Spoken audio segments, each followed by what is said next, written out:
Are you struggling for consistency in your sim racing? Does your iRating look like a roller coaster? If so, we have good news for you. The way to get more consistent is to first understand what you're doing differently than the professionals. And VRS is the answer. With our competitive subscription, you will have the telemetry, setups, tutorials, and everything else you need to fully analyze your driving. Our data packs and the ability to compare your driving with the best in the world will show you exactly where to adjust your inputs, change your driving line, and shave seconds off of your lap times. And our powerful and precise Direct Force Pro wheelbase and precision pedals are being used by some of the world's best drivers. All these champions agree that VRS hardware is not just the best on the market, it's also priced well below the competition. So if you're looking to upgrade to direct drive and the best pedals in sim racing, VRS is your answer. If you want to get better, get faster, and make it happen sooner rather than later, you owe it to yourself to find out why so many people are switching to VRS. You'll be so glad that you did. Visit www.virtualracingschool.com and learn why the best use VRS.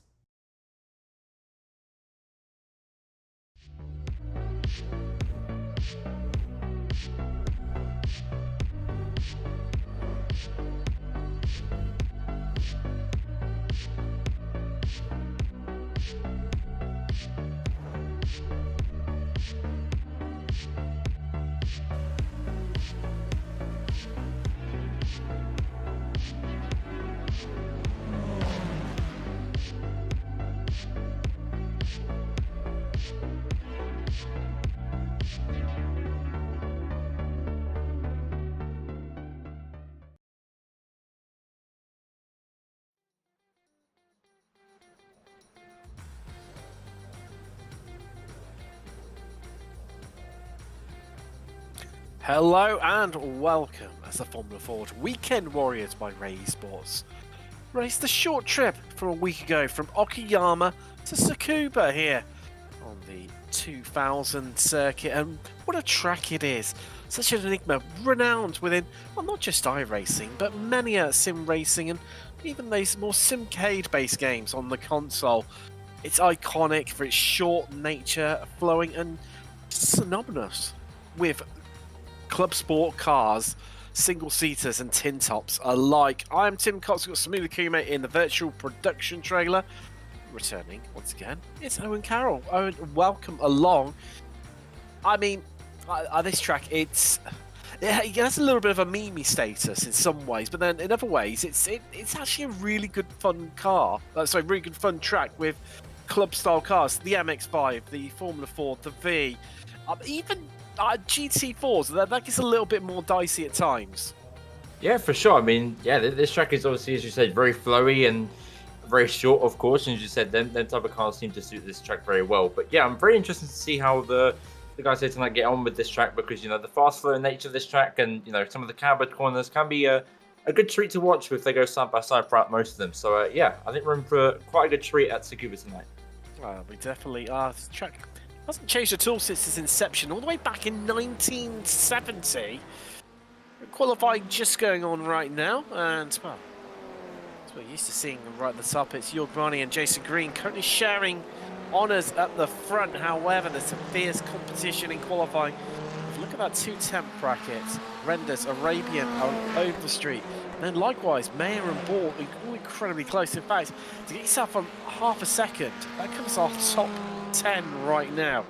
Incredibly close at times. Still plenty of chance to, well, get extra laps in here, because one of the beauties of such a short lap, their current pole position time being, you know, a 58-second dead. You got, it's short out laps, so you can go again and again and again and again, no matter how many times you, well, in my case, mess up as well.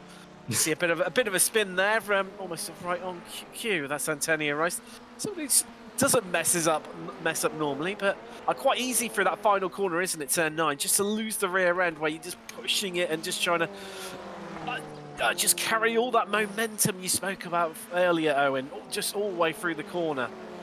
Yeah, for sure. Of course, that last corner is very sketchy towards the final part of it. Of course, it kind of opens up at the start and kind of closes off towards the end, and you have that curve met with a bit of gravel in the end as well to stop you from going out too wide. But yeah, as you said earlier, these guys are having like a lot of laps in so far. 11 laps for Yorgmani so far, as he is on pole position by just over, just about a tenth of a second. So yeah, I feel like we're going to see a lot more laps coming in. And if anything said by last week's, qualifying performance from Yorgmani, I think we can see him keep that top position for a fair bit. But yeah, this is very close, and yeah, we've still got a way to go here in qualifying.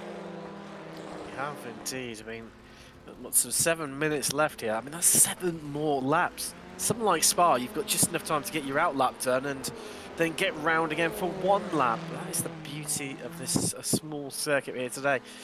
Well, it would have been interesting if we run on the 1000 circuit, a circuit that's just not used at all within iRacing, despite being in the sim. So, I mean, it's twisty and it can feel a bit small around here on the 2000 circuit. Of course, those given due to their length in meters, obviously 2 kilometers, 2,000 meters for the 2000 circuit. Obviously, logically, 1,000 meters or a kilometer for the 1000 circuit. Well, Spec 2 guys, not too many of them. There are only 3 on track right now, so they're all guaranteed of a podium finish, regardless what happens in class tonight. But it's really Montgomery that's setting the pace. It's moving over there to allow. That's your. No, it's Jason Green ahead of him there. They come around to close out their lap, and Green not really on an improving one. No, goes. In fact, 4 tenths slower. However, Eric Rungenbush has set the fastest sector 4 of anyone. I mean, it baffles me. A track of this size has 4 sectors on iRacing. What? Why? That's a very good question. One that we might not know for a long time. It should really have 2, to be honest. But yeah, just the lap times are coming in thick and fast, and yeah, I mean, not too much improvement. In fact, most people are setting the same time that they set in their fastest lap. So yeah, again, this short nature of the track, it's quite difficult to try and set a big improvement anywhere. But yeah, as you say, it's very close between all of them so far. Even some of the Spec 2 guys and Spec 1 guys getting involved with the Masters guys as well. So yeah, good to see. And yeah, again, it's a long way to go here in qualifying. So maybe we can see someone jump up ahead who, could surprise us with their brand new time. Maybe into the 57s, who knows? But yeah, only time will tell. They're on the cusp, aren't they? But then Very much so. It's one of those. It's agonising, isn't it? Because it's such a small track. It's so hard to find that time. There's not. I mean.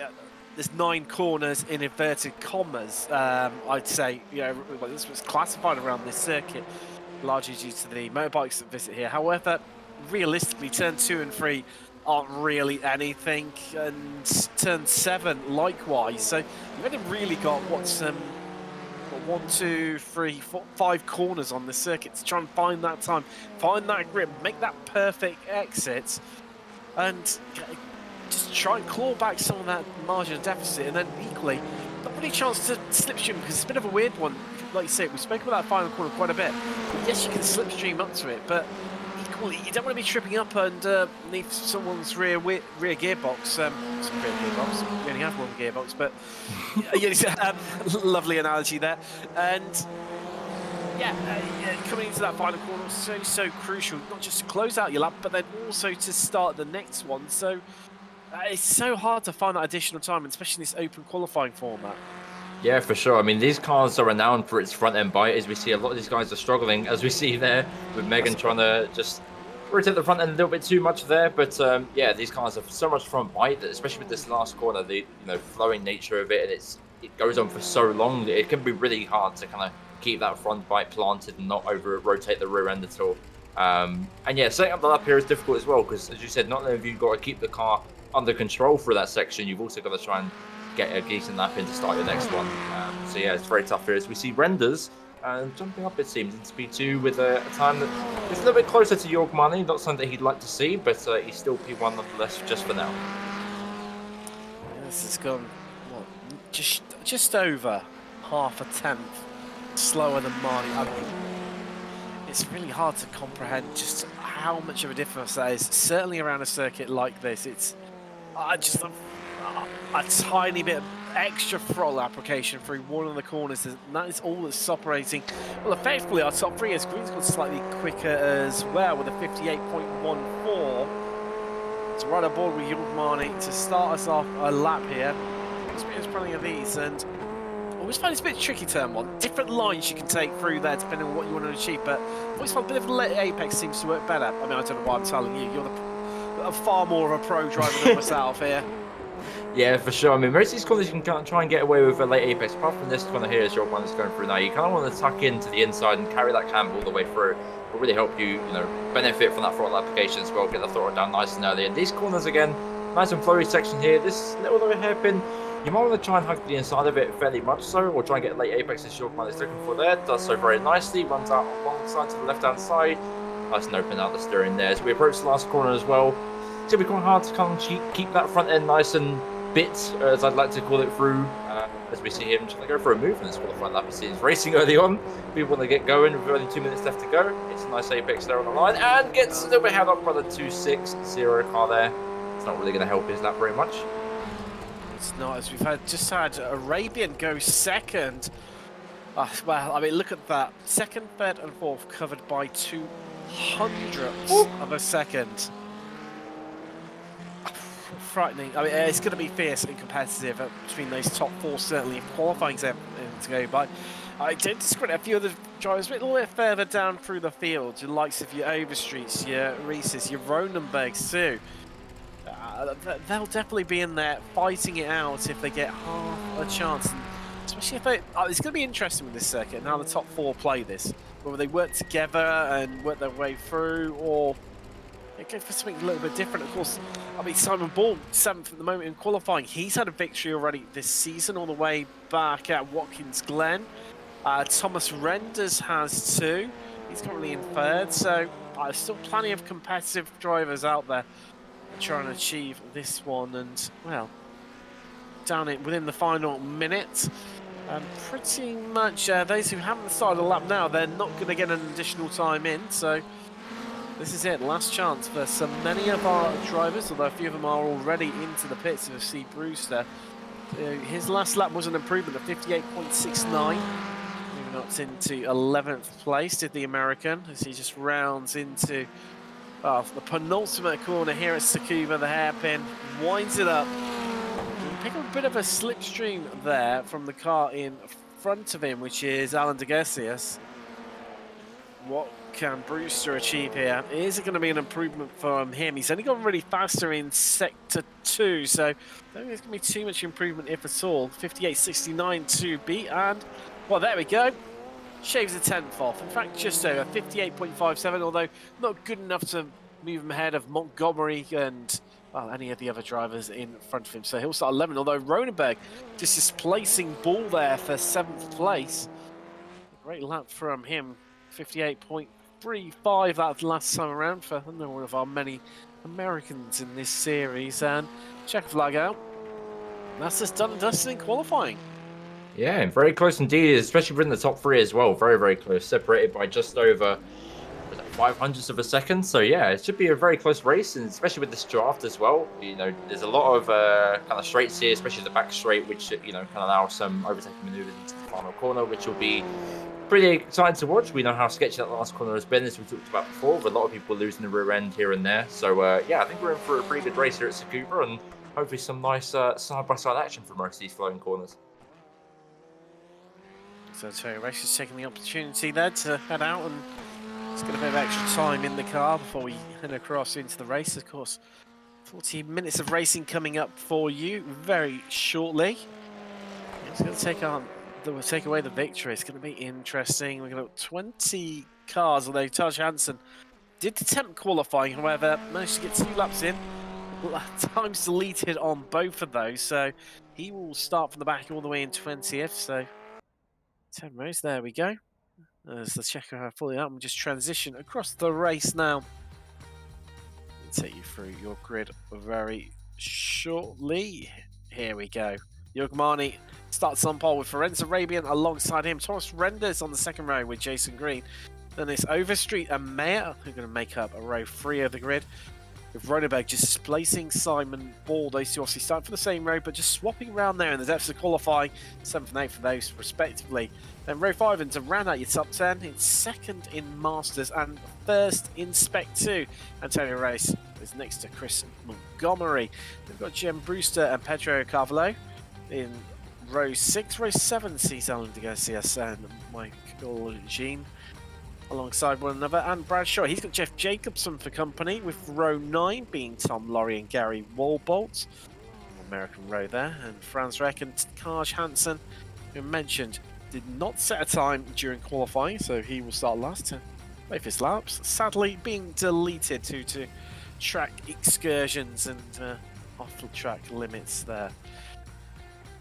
Well, place your bets now, really, Owen, isn't it? Who's going to walk away with this one? Yeah, I mean, it's going to be very difficult to say. As I said before, the track is being, obviously very narrow, very, flowy and very short as well. So I think we can expect to see a lot of people very close, more than most circuits that we've been to this season so far. So, yeah, I reckon it's going to be quite elbows out, I think, to be honest. There's a lot of tracks, or a lot of corners here, sorry, where there's, a lot of cambered corners. So, I think people can try and make that too wide through some of these corners work. And, some late apexes, especially through turn 1, that could be an opportunity to send it down the inside and get a little bit of a switch back if you're able to. And through the last corner as well, maybe send up the inside. And yeah, I think the guys here will pretty much be racing non-stop. Well, hopefully that's the case anyway. Here we go. Porsche 911 safety car going to pull away very shortly as everyone has screwed it up. There we go. Makes me laugh because that car seems absolutely massive compared to these Formula Ford cars, doesn't it? Yeah. Absolutely dominates them, and well, they get away. Just that short pit entry there. It's only on track for a very short time. Marnie now controls the pace to the exit out the final corner. As we wait, and we are green, and we are racing here from Tsukuba in round 6 of the Formula Ford Weekend Warriors, and it's already tight down into turn 1. People swapping around places. A bit of a rewind there in the background. I did catch as well. They're still having a bit of a scrap there all the way into the back, but Marnie leads from Arabian Renders.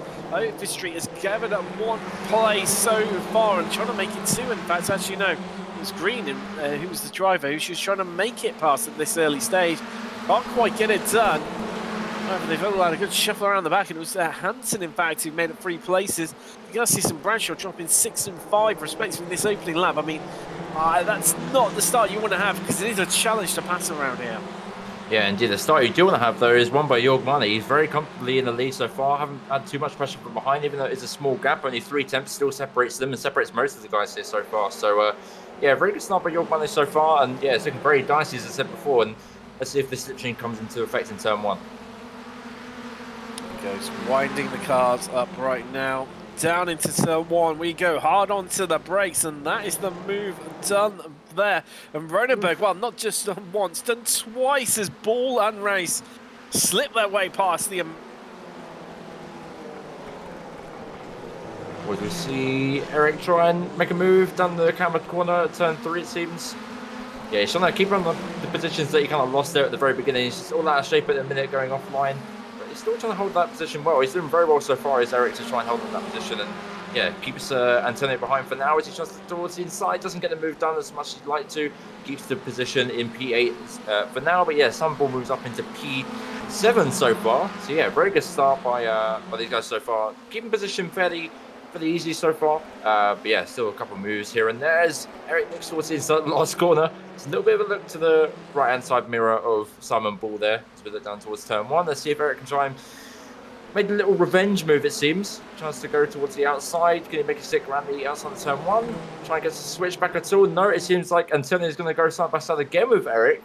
Very good moves here so far as he just tucks back in behind. Doesn't go for anything too big, too early on. Again, still 40 minutes left in this race. Well, a 40-minute race overall. So, you've got to really start to pace yourself and look after these tyres towards the end.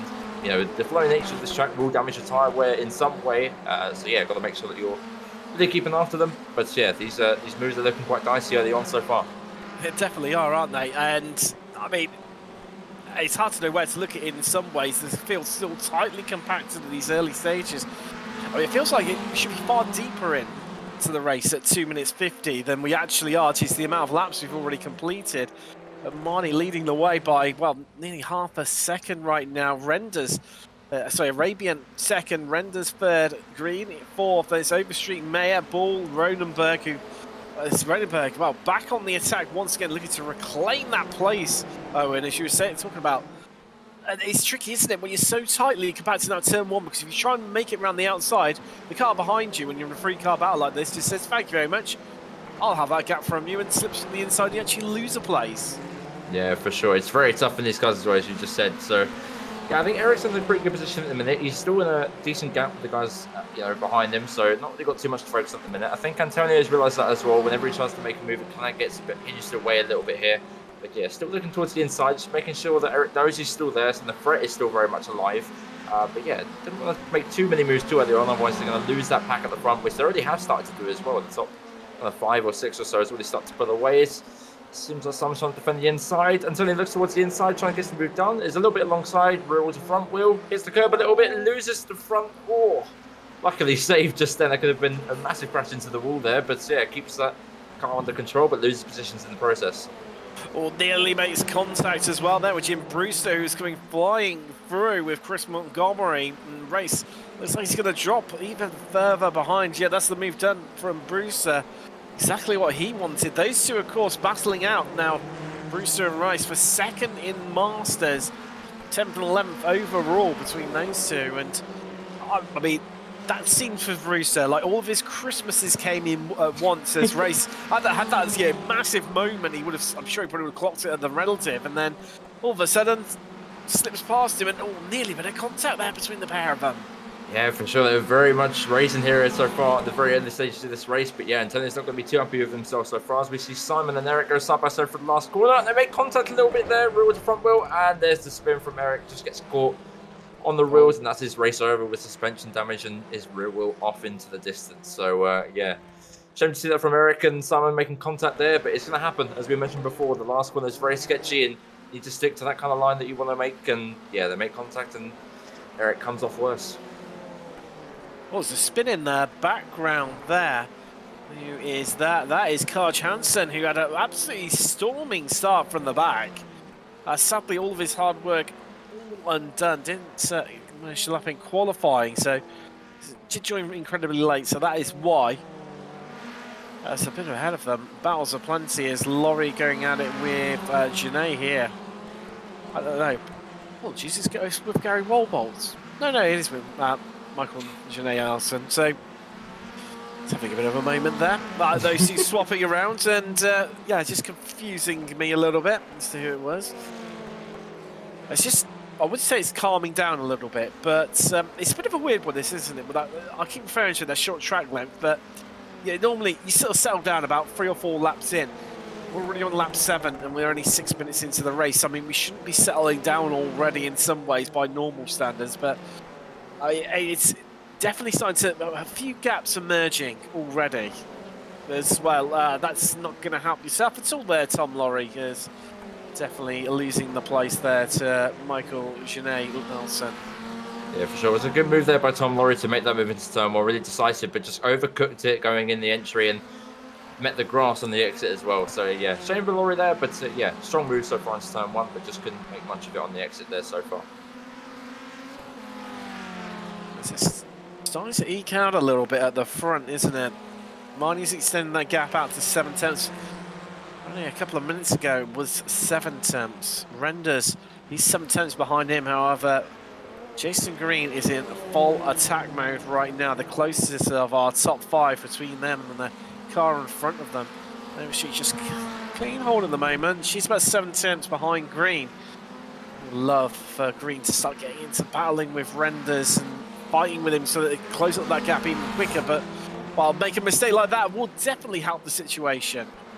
Yeah, for sure. But as we saw before, Megan might have a look towards the inside now of Jason Green, but that's a small mistake, as we saw previously with, I think, Eric's battle as well. You make one mistake, someone can come right back up the inside of you and complete the move that you didn't really want to make. So, yeah, this battle is going to get quite interesting towards the mid part of the race, I feel. But, yeah, I think York Marnie, as we see a spin there from Jim Bruce, so that's not really going to help his chances when fighting Antonio Rees. Yeah, shame from him for that spin there, but gets it underway again. Not in the position that he hoped, down to 14th place, but yeah, he's still on the move, which is good for him. He was second in class, wasn't he, as well? And that's dropped him all the way down to 4th. So, well, what, like, I mean, only a few laps ago, all of his Christmas is coming at once when Race had that, well, exactly where they are right now, had that big twitch and massive moment that demoted him down to 3rd in class. Obviously, Brewster up in second. Now it's Brewster's turn to have a moment and drop all the way back down. Ronenberg utilising his one fast repair, and he's back out on track. And, well, somehow, some way, I suppose the beauty of having the incident where he did, a minimal tow, and fast repair, done, dusted, straight back into the race. Yeah, exactly. It's a smart move as well. I mean, this race is going to be one for attrition, I think. There's going to be some instances here and there with the way these battles are hyping up. So, yeah, I think Eric's is still having a good chance to pick off some positions here with a few of these moves. But, yeah, as we see back with Jason Green and Thomas Renders, he tries to go around to try and get a little bit of a launch going into turn one. Let's see if it works for Jason here. But Megan is still right up the rear end of Jason Green so far. Let's towards the inside a little bit, backs out of it ever so slightly. Yeah, right up closest, Megan, to the rear end of Jason Green there. I think this battle will start to shape up a little bit as the draft comes into a little bit more of effect. You spoke about those tyres earlier on, Aaron, and the ability to try and keep them cool and not overheat them too much. That's the trouble with this circuit. There's no real place. I mean, I know you put the back straight, but there's no real place to really try and cool them down without sort of just coming out of the throttle a bit and playing it a bit safer, which you can't really do that around here. I mean, how much do you think those that maybe if you just lose a bit of time, look after your tyres, or do you think you're actually better off just going for it, knowing that the car in front of you is doing exactly the same and dealing with the consequences later? I don't know. I mean, you can for sure try and strategize it in a way where you try and pick off your moves early on and then get into a comfortable position to the point where you can afford to back off ever so slightly and keep them tyres in a good position by taking the entries a little bit slower and not as hard on the brakes, just to keep them brakes and tyres in a good condition. But yeah, trying to make their moves early on, as we've seen, is really crucial to try and put yourself in that better position for the mid part to the end of the stint, and then you can use that tyre weight that you saved up right towards the end, which is what I'd be doing in this scenario. So we are a quarter way through the race. Yogmani leads, and it's Arabian second. Renders third. You can see the screen leading this three-car gaggle of himself, Green and Overstreet. Third, fourth, fifth, respectively. Then it's Mayer. He's 1.8 seconds behind these guys. Ball, second in class in Masters, is Antonio Race. He's eighth, and the leader. Inspector Montgomery ninth. Running out the top 10 is Pedro Carvalhal, who's up 2 places. Then it's Genet, Laurie, Brewster, Walbolt, although Brewster's just got ahead of Walbolt there after he's coming back through the pack after that earlier spin. Ronenberg is ahead of him. He is a lap car, and that's going to be a nice little move, isn't it, for Laurie? Up the inside there and gets himself up into 11. That's not 6 places he's gone, the highest position gainer. 15th we've got Alan de Garcias, and then it's Hansen, Reck, Jacobson, Ronenberg, who's 1 lap down, and Bradshaw, who is retired. We sadly lost Adam Bradshaw all the way back on lap 4. Yeah, going back on that move with Tom as well, it's he's going to be very happy with himself after making that move at turn 1, going off into the grass and losing a lot of time to Michael beforehand. So yeah, he's going to be quite happy that he's been able to regain that pace and get that move back again. So that car, Tom Laurie's car seems to have a lot of pace in it, as we see him trying to move forward after that move from Michael G. Nelson as well. But yeah, I think he's one to watch, especially for the end, to try and move up them positions and try and get a win in this class. This is Tony Rice having to cling on for dear life by the tips of his fingers on the inside there, where he had the ball right on the outside and still remaining side by side, although Tony Rice is a wily old fox. There you go, he has it covered off, just covering off the apex. So Ball had to slow up, and he's secure that 7th place for the Portuguese driver. Oh wow, that was a lovely little moment, a textbook example of how to get the move done on your competitor into turn 1 and then just kill off any momentum so they can't come back at you. Yeah, indeed. Ooh. As we see Nelson spin on the cambered corner at turn 4, I believe this is as well. It's a shame from here, but he was looking fairly good towards that mid part of the start of the race. As we see a little bit of a replay here of what happened to him. Behind him in the 933 car of Jim Brewster behind. Does he make a move on the inside? No, it seems like he's going to overcut the front end and loses the rear end in doing so. And that's a self spin from Michael G. Nelson there. He's not going to be too happy with himself for that one for sure. But yeah, he keeps going. Well, Thomas Renders has dropped a place. Green's managed to get past through and could even potentially leave a place here to Avery Street. It's like an incredibly racy. Can sense that Renders is maybe just out of his bit of rhythm from losing that place to Green. Now, is what Green can do. They've dropped a lot of time to our top two of Marnie and Arabian, and Green right now has got to show that he can just pull away, just try and desperately get away from the clutches of Renders, although, I mean, sometimes it's easier to follow than be the one being followed.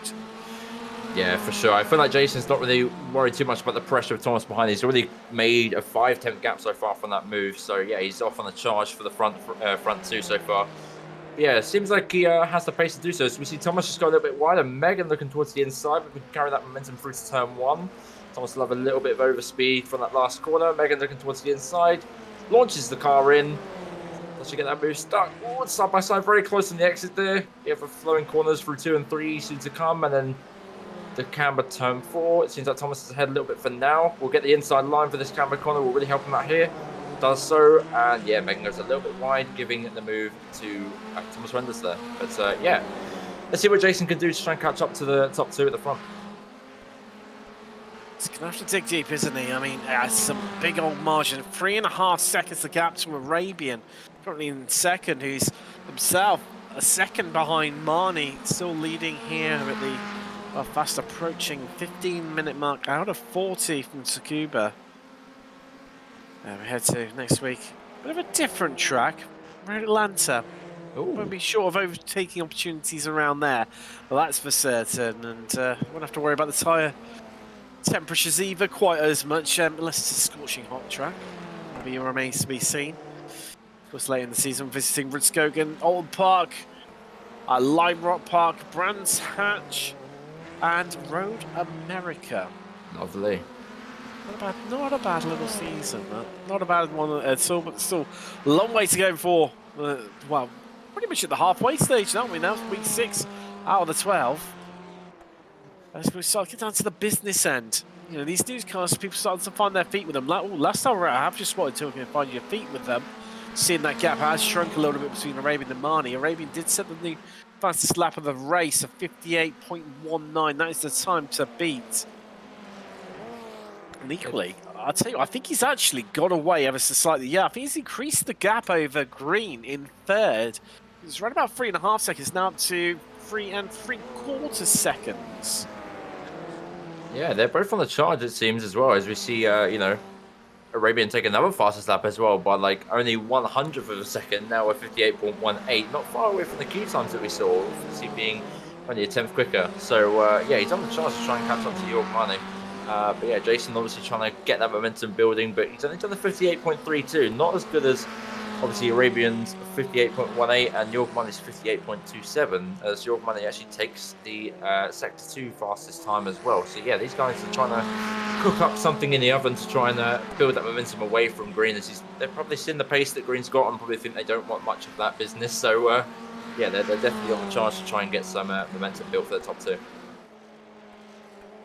A little bit skatey there, feathering the throttle is Marnie as Arabian hunts him down. As they come across the line. Well, it's a new fastest lap from Marnie. Ooh.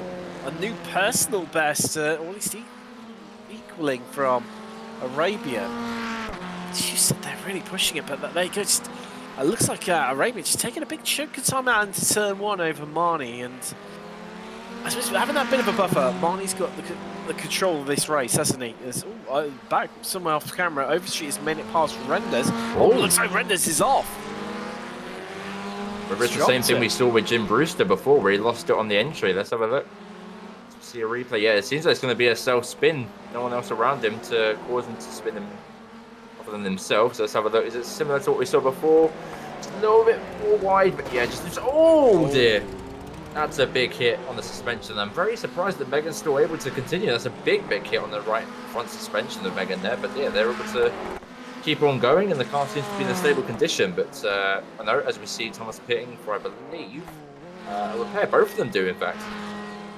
Maybe it's wise. They're well inside the pit window here at Tsukuba. So coming in a little bit earlier. It looks like, that's Ronenberg in the pits too, although he's been stationary for a while. So that could be the car parked in his afternoon done and dusted.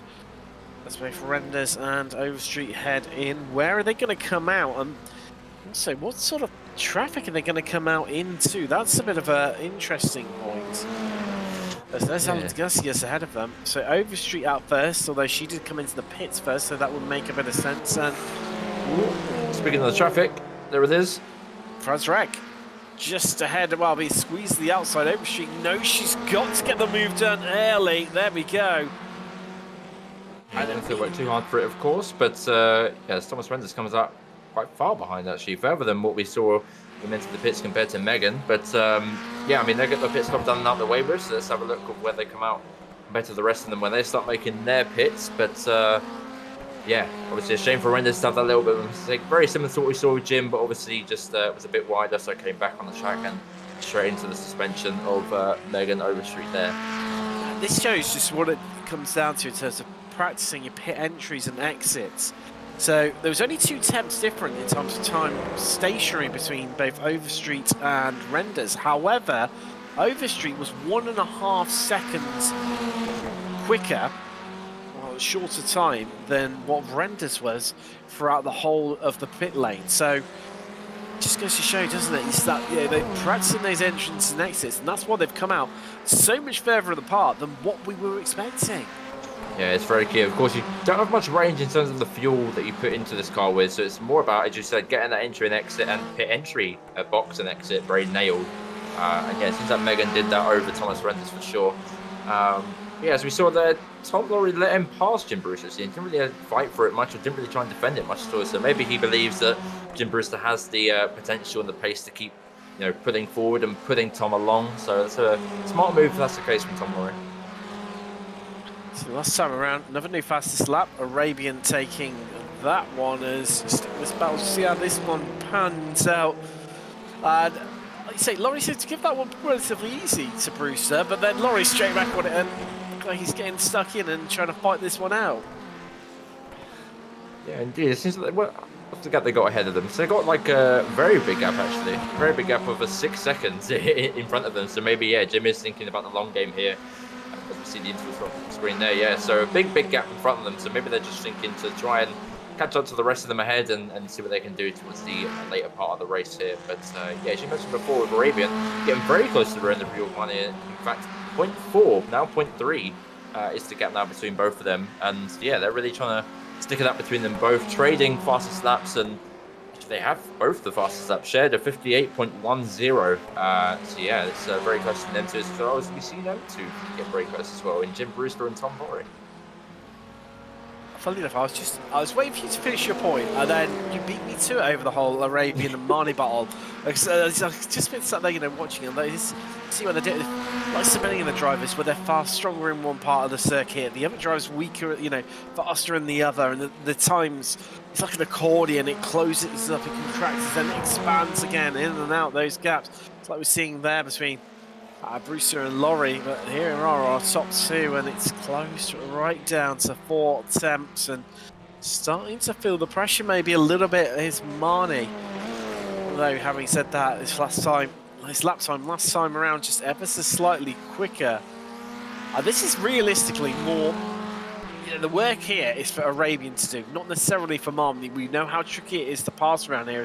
Montgomery into the pits. Rek is just exiting the pits after he's visited in as Franz Rek. There goes your leader in Spec 2, Chris Montgomery, although Tom Laurie's going to now take control of that one. Him and Gary Wolbolt still remaining out on track at this stage of the race. And they're still going at it with one another, aren't they? Look at them. Yeah. Not willing to give an inch. My point earlier with trying to follow them through and trying to let the faster guy kind of lead you on through with that slipstream as well, doesn't really seem to be that playing too much into effect right now. The gap doesn't seem to have changed much with Brewster and Carvalho here. So yeah, I don't really know what Tom Moore is going to be thinking about this point. He might be thinking to kind of box early and use that little pace advantage you have and try and get a clean track to build that momentum, or he may try and find this one on track, as we see Jim making a pit entrance. He ducks towards the inside. Might be trying to defend from Tom Lowry here. He stays to the outside line. Round the final corner we go. Does Tom Lowry hold it? He does. They're still side by side. As we see a nice exit there from Tom Lowry. Jim still stays ahead, but see if we can get Tom Lowry to get the switch back at turn 1. To go down the inside. Oh, we cut away from T. No, we don't. As we see Jim still on the inside. Tom Laurie not doing much to kind of get that cut back done. He loses it on the curb and goes into the wall. I think that should be fine. His car should still be okay with the suspension, but yeah, not going to be very happy as Tom Laurie there. 2 mistakes made on the exit of turn 1 now for him. So yeah, shame to see that. He might be thinking it's now time to box and try and get whatever damage that might be there on his car fixed and take his pit stop right now. Low fuel, just really pushing it. Went for a move and, well, wasn't quite that. Absolutely epic racing, though, between both Laurie and Brewster. Neither giving each other an inch and side by side for, well, half of the track nearly, it seemed, here at Tsukuba. Great stuff from those two Americans. Know each other well from the series, and yet again, providing great entertainment as Laurie electing to that spin to carry on going again, clearly feeling the car is okay. This stage of the race, so we're well over half race distance now, 24 minutes out of the 40 complete. That gap shrunk again, hasn't it? It's down to 3 tenths and closing as Arabian tucking right up behind Yogmani. And just, it's interesting watching. They've both, I mean, as you mentioned, both sharing the fastest lap with exactly the same time, but they've both got very different ways of attacking the circuit, different lines, although I feel maybe it's a little bit of a more of a defensive game. And certainly for the first time in this race that Marnie's having to employ right now. Yeah, we'll definitely start feeling the pressure, seeing that gap really close up compared to the last 3 laps now as we see Arabian, as you said, different lines taken and the gap kind of ebbs and flows here and there in this track, and it seems like Yorkman has a bit of advantage at the start to mid part of this track, but it seems like Arabian has that better advantage towards the end of the lap as well. So that may come into Arabian's favour when he tries to pit, you know, really use that momentum to try and build up on the last part of the track here. But yeah, that gap has just increased again by another 10th. So yeah, ebbs and flowing all the way, but yeah, definitely Yorkman will start to feel a little bit of pressure creep in as he sees that purple car right up the rear end. This is a little bit changing around as well. Overshoot's got power silent to Garcia's for 10th place. Sinead's into the pits as well. Oh, as onto the... Well, he started, you know, at first he was just looking at the front door. Now he's starting to have a good knock at it, is Arabian. And just dipping his toes in, testing the water. If I've just put my nose in, let's see how young Marnie reacts to this. And, well, I think Arabian just... I mean, that's the beauty here. You've got numerous times to try it with this short lap time. Just keep going at it again and again, like a dog with a bone.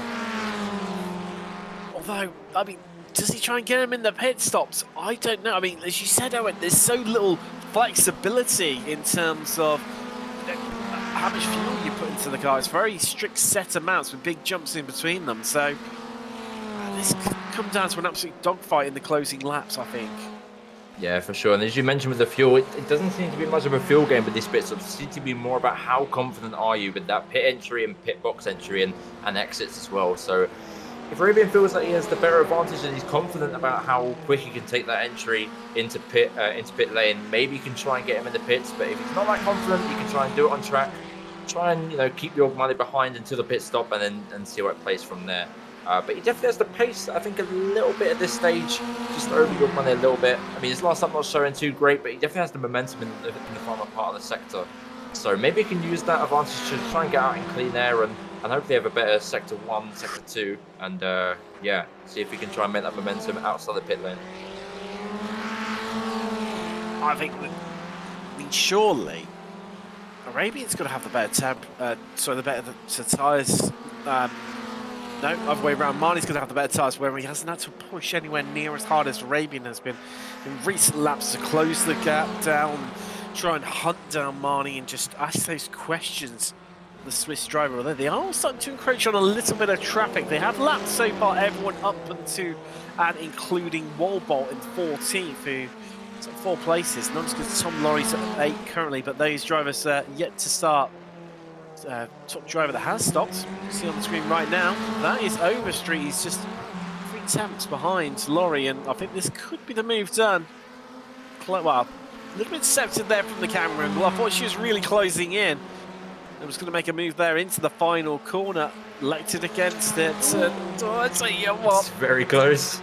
Yeah, I can hear your sharp intake of breath. I'm definitely feeling it as well right now, Owen. As here we go, a look at the inside. And there we go. Laurie just makes it easy. Swoops outside, looks at the late apex, and just to carry that momentum on and going. Overstreet through. It's probably hammer time for her right now. Yeah, we saw Tom not defending it too much again, similar with Jim Brewster as well, but what really his plan is at this minute in time. I mean, obviously we saw he let Jim go at turn 1, similar thing what happened now with Megan, but he tried to let Jason try and, I think it was Brewster try and, build up that gap towards the front end, but yeah, since that Megan is able to really building a gap compared to Laurie now, so yeah, maybe Laurie's done the sensible thing and letting her go and try and feed off the slipstream of her gearbox. Further up through the field. Here's Renders. Gonna be I've been going for him. That spin and then that contact with Overstreet, and the way he came out, obviously lost that second and a half in the pit lane. Helping him, he's up the inside there. That's Parcel and Gassius, although that got a bit tight for comfort between the pair of them. Breathe in, everyone. Although Renders is now ahead up into 11th. I mean, whopping 3.2 seconds now behind Tom Laurie, who's currently in 10th. And equally, I mean, just goes to show, came in literally half a second, 3/4 of a second behind Overstreet at the pit stops. Since then, there is a gap now of, what is it, 6 seconds? Yeah, that is big. Yeah, between Renders and Overstreet. Overstreet's really been able to open that one up. However, to reach the half an hour mark, 10 minutes left to go here from Tsukuba. How late are these lot going to leave it? That's the question. Yeah. Wow, maybe this is the answer. Oh, maybe this is the answer. York Money comes in, Arabian stays out, so let's have a look at the pit entry here from York Money, see how quick it is. Oh, that seemed very late on the anchors for the pit entry line there, but yeah, again, very I'm not sure about that one personally, Owen. I don't know about you. When you say, oh, that's close, I thought, I'm not sure that that's... well, we'll find out very shortly. Interesting, look at that, points in the car to the left. I clearly can't have a penalty. He's on the rev limiter. He's got it done and dusted. Now, where is he going to come out? That's the question. Carvalho is in from 7th place as the Brazilian. Out comes Marnie, going to come out into 6th. And I tell you what, that's exactly what he wants. Look at it. Nobody is around him, neither in front or behind. However, Arabian's going to have the lighter car, so he's going to be able to go quicker. But he hasn't got to haul all that mass around. Laurie and DeGassias there into the pits. Is Arabian surely going to be in this time around? Yes, he is. Here we go. So let's see if this entry is anywhere near as York Marley. York Marley is very on the limit. Let's have a look. As he comes up to the entry line now. Oh, it's not as quick. It's safer for sure, but it's not as quick as York Marley's was. Let's have a look and see how much of a gap that was. Again, the gap was around about 6 tenths to 5 tenths before they came in the box here. So let's have a look at where he comes out compared to York Marley. And yeah, as you say, York Marley had a very clean track ahead of him, so not much to really focus on ahead, more just his lap time and the way the car feels underneath him. So yeah, let's have a look as he comes around the final corner now. It's going to be very tight on the exit. I feel like York Marley's going to take it, but by how much? Never mind. He's not. Arabian coming out. He's not. Wow. Look at that. That is a big old jump from Arabian, who, I mean, let's have a little look at the... So, yeah, Marnie's overfueled the car. He was stationary for 4 seconds longer. And that's what's done it. Has Arabian underfueled? As he maybe took too less fuel in? That might be the question that... Yeah. Because we see York Money seems to, have a bit of more confidence with his... Now, I would, looking at everyone else's pit stop times, so there's a bit of a gauge. Jason Green, who came in at the same time as Arabian, had a near identical amount of time stopped us. There's Simon Mayer in, someone who I haven't mentioned all race long. The Germans require time to itself, uneventful. Sometimes a bit of a good thing to have. Antonio Race also in 2, so that's everyone stopped, done and dusted. I mean, this is it. In terms of Marnie, she's going to throw absolutely everything at this and pray Arabian cracks under the pressure, although Arabian isn't really the sort to do that. I feel we've been robbed of our grandstand finish.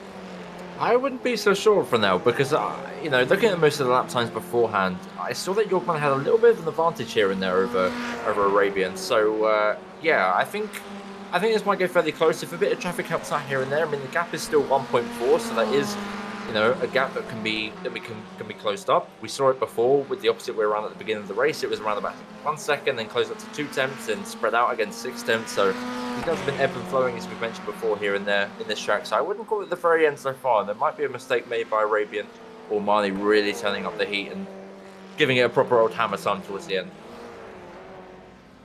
It was tricky for Marnie, wasn't it, in terms of when he, because whatever he did in terms of pit strategy, you knew full well Arabian was going to do the opposite, wasn't he? It's the only way they're going to get the jump on one another. It looks like something's happened to Renders out on track. Well, he's up and running there, although whereabouts is he? So he's just timed on turning a race, so... And also, oh, well, Simon Ball is now hot on his heels, so I think he's lost a little bit of a time somewhere out on track. Let's have a little look at his last lap time. It doesn't seem to be too much different. In fact, actually, yes, it was. He'd lost a whole heap of time, so... Might be around someone here, overcooking the front end. Maybe it's a little bit too quick. Yeah, there it is. The rear end just kind of flicks around with the too quick on entry. Tries to grab it with the brakes, but then over pushes the front end of the car. So yeah, that will be not very nice for his tyres to really experience there. But yeah, Render's not really having the best of time here. Lost 3 positions in class, 4 positions overall so far.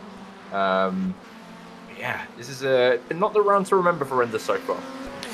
He put in such a strong qualifying performance to the Dutchman as well. I think that's the gutting part for me. He clearly had that pace within him, and it's just the way the cookie crumbles, though, isn't it? Sometimes, you know, you can start even on the front row, can't you, in your class, and not finish there. Yeah, indeed. It's a tough one for sure. I know. I feel your pain, mate. As much as I'm mocking you slightly. Yeah. But no, all things considered, I mean, not a bad performance from Renner. 7th overall. It could have gone far, far worse. You look at what happened to Paul Ronenberg due to his contact and the amount of time and positions he lost because of it. Of course, lost him all the way back on lap 16. We're currently on lap 36, just about as well. That's about to complete lap 36 and on 37 right now. And of course, Bradshaw, the other retirement we've had so far, lost him all the way out back on lap 4. And, well, if we wondered if that gap was going to close up or what was going to happen, Ravens just set the new fastest lap of the race of 58.06, a win. Oof, yeah, it looks like my prediction wasn't as clear cut as I thought. I mean, I'm pretty sure that's very, very close to the qualifying time that Jorg Marnie set. So, yeah, he's definitely turned up the heat now and really pushed away. Well, actually not pushed away that much. It's only still 1.5, but... In answer to your question, it's actually faster than qualifying time. It was 58.074. And he's just... Arabian has just managed... Let's get down to the 3-digit level. He has just managed a... oh, no, it's practice, that's why. I was thinking, hold on a minute, that's slower. What's going on here? 58.061. So he's gone 100th... faster. There you go. You see the fastest lap times up on the screen right now for each of our drivers, and I mean that's a big old performance on heavily used tyres as well. Yeah, for sure. As we see last lap though, it seems like Arabian couldn't keep up that same amount of performance he did in the final lap. Yeah, only a 58.3 for Arabian last time round with a 58.12 from Jorg Marnie. As I was mentioning earlier, it seems like Jorg Marnie has a little bit more consistency here and there. It seems like Arabian might be a little bit faster, but yeah, Jorg Marnie is definitely a lot more consistent so far. It almost feels like Marnie's he's got 99% of the pace that Arabian has, but he can achieve that, say, 98% of the time, whereas Arabian has like 100% of the pace, but it's... Wow, that's a big switch and a big moment there. This might not be quite a bit about, or is he just showboating, a bit of casual drifting through the final corner. We have only got about 2.5 minutes left remaining here for Tsukuba, round 6 of the Ray Esports Formula Ford Weekend Warriors. But yeah, Ray, like you say, Arabian's just got that bit of extra pace. but can't quite replicate it lap after lap as what Marnie has got in his tucked up his sleeve as well. Bowser renders. It's close, it's close. How did you get that stopped in time, Simon? Ball squeaky bum time, as it was known in footballing terms, but well, that was definitely one of those moments. Just casually styles out there with a little drift out of turn 4. Very nicely done there, Simon Ball. But yeah, that was millimeters it felt like, and thank goodness the netcode gods were on their side. Otherwise, that would have ended up in a whole bowl of tears. And I get the feeling maybe this rear tyres are causing a little bit of grief right now to Ball. Yeah, indeed. As you saw him trying to get the car stopped in time before he hit the rear end of renders, maybe cost him, as you said, the rear end or even the front end tyres. This car relies heavily on them front end grip and them tyres to really turn this car around. So yeah, maybe his front tyres a little bit screaming out for help after that little turn 1 momento with him and Thomas Renders there. But yeah, Thomas a little bit more able to breathe a bit more easily now with Ball being only about a second or so behind. But yeah, not enough time left, I think, for Ball to really catch on to the rear end of Renders now, unless Renders makes a similar kind of error. But yeah, that was very, very close to being a front wheel to rear wheel contact. And so now, something we haven't really mentioned too much. At 4 places there, as you saw Ball getting past him. Great display from him, and I'm just looking at the clock here. It's so hard to judge around here whether they're on the final lap, but no, they're going to take the white flag now. 1 lap left to go here from Tsukuba. Were they saying that? I didn't quite manage to catch whether the white flag was out. They didn't look like Jim was, Barney was waving it furiously like he normally does with the same level of vigour and showmanship, but there we go. What's everyone got? I mean, that gap, Barney is giving it everything. He's close up to just about a second away, but I think it's just not quite enough, although Arabian going to get held up by a back mark here a little bit. Look, it's down to 7/10, but I think it's just going to come 1 lap too late, and I think Arabian's going to clinch this one and the run down the back straight. Barring a mistake. Well, Samelia, our producer, just said he thinks he's got 1 left to go here. No, the checkered flag is out. No, we are okay. iRacing unable to cope with the short lap time, but there you go. Arabian takes it from Marnie. 7 tenths, all it came down to at the end. Between those two. Green rounds out your podium overall, with Mayer's going to pick up the last podium place in class. As Marnie obviously winning Masters. That's Antonio Race picking up 2nd in class there. Brewster's going to pick up 3rd, last podium place in Masters, and Montgomery. Here he comes, 10th overall, and we'll take the Spec 2 victory here from Tsukuba. Great drive from the American. Let's get a bit nervous there, of course. That's coming through the final corner. Didn't want to throw the curse of the commentator onto him, but there we go. With a weave, he is across the line. It looks like Laurie and Walbot are going to round out the Spec 2 podium. I just want to touch on as well with York Money's last lap was a 58.04. So taking the final lap with a bit of heat there, with only 7 tenths separating them two. So yeah, he was really pushing it from a 1.5 gap all the way down to 7 tenths. So yeah, really good performance there by both York Money and Ferenz Arabian there as well. So really good race by both of them. And yeah, we've seen some good races here so far. Megan Overstreet in P5 as well. Good performance from her after being, kind of sideswiped into the suspension, getting that car fixed and still able to pull off a good position after that is very impressive indeed. And yeah, I think we got what we did, got what we came for when coming to Tsukuba. I think we did as well. I think we did. Action-packed drama, just close wheel-to-wheel racing. Arabian takes his Class 5 results. Arabian taking the victory. Marnie Victor in Masters. 2nd overall against Green to round out the overall podium, with Mayer picking up the last of the Spec 1 podium positions. Overstreet 5th. I tell you, Rice, he came home 6th, 2nd in class. Then it was Renders, Ball, Carvalho, Montgomery rounding out your top 10, and that win in Spec 2. Brewster 11th. We're going to complete that podium in Masters, and then it's Laurie and Walbot 12th and 13th respectively, 2nd and 3rd, and that podium completes in Spec 2. Michael Genet Nelson 14th, and Alan de Gessius last car on the lead lap 15th. Carl Hansen 1 lap down, up in incredible 4th places. Good drive from him from the back. Then it's Jacobson. Franz Reck was 2 lap down, and then into retirement.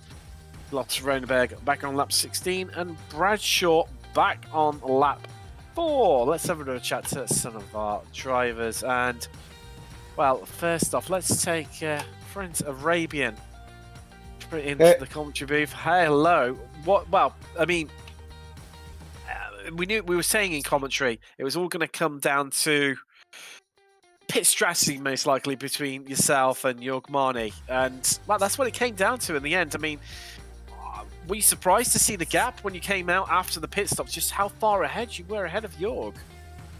Yeah, we were discussing it afterwards, and it seems like I fueled probably just enough for the rest of the stint, and maybe I had saved some fuel, while he overfueled by maybe a liter. That's all it took. That's all it took. Double the error. I mean, coming on, just talk us through that final lap, though, friends, because I mean, you come into the starting the lap. I mean, the gap was about what 1.2, 1.1 seconds between yourself and Jorg at that stage. Then towards the end of the lap, you're coming up. You can see, I'm sure, on the horizon, certainly on your relative back marker. Was it getting a bit nervous for you, just watching on your relative how Jorg was catching, or did you always think I've got this in the bag, I'm okay? Well, I was looking at the overall time, and I knew that if I would keep a steady pace of like 58.2, I would have enough of bank time. Unfortunately, obviously, there's always back markers, and luckily we have a great group, and they let you buy as early as possible. But there's always a little bit of trepidation in terms of trying to go into the corner. So I probably lost like 2 to 3 tenths coming into the second to final corner on the last lap. He says, just casually, try and do a 58.2, a steady pace. I wish I could do that. But, well, congratulations, friends. Obviously, next week, very different track, Road Atlanta. How are you feeling about that one? Road Atlanta is one of my greatest of all times. I'm really quick on the SRF, so I'm pretty sure with this car I'll be fine. Well, I didn't want to put the curse commentator on to you. I was going to say, I remember you being really quick around there in the SRF, but didn't want to jinx you at all. But no, good luck for that one. Congratulations on the victory. That's Franz Arabian. You're a victor here today from Tsukuba. Owen, I believe you're standing by with Jorg Marni. Yeah, indeed, Jorg Marni. First of all, obviously congratulations on the pole position, and I'm sure you would have wanted to keep that into a win. But talk us through your strategy there as well. Was it just a simple overfuel mistake there from the pit stops in the end there for you? Yeah, I think I overfueled a bit, but I'm still struggling with those pit stops. I think I have to practice that a bit more. But it went all great. I'm really, really happy. Florence is a very nice guy, and he is in our chat box. And it was great racing. I did a little mistake, actually little mistake. I lost time there.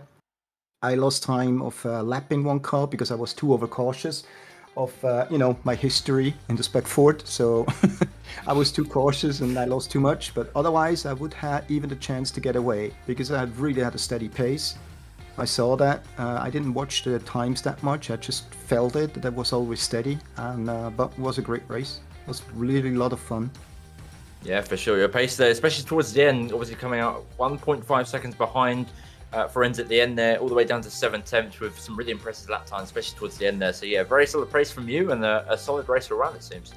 Yeah, no, it's like I said, and I mention it every single week. The guys are really, really great.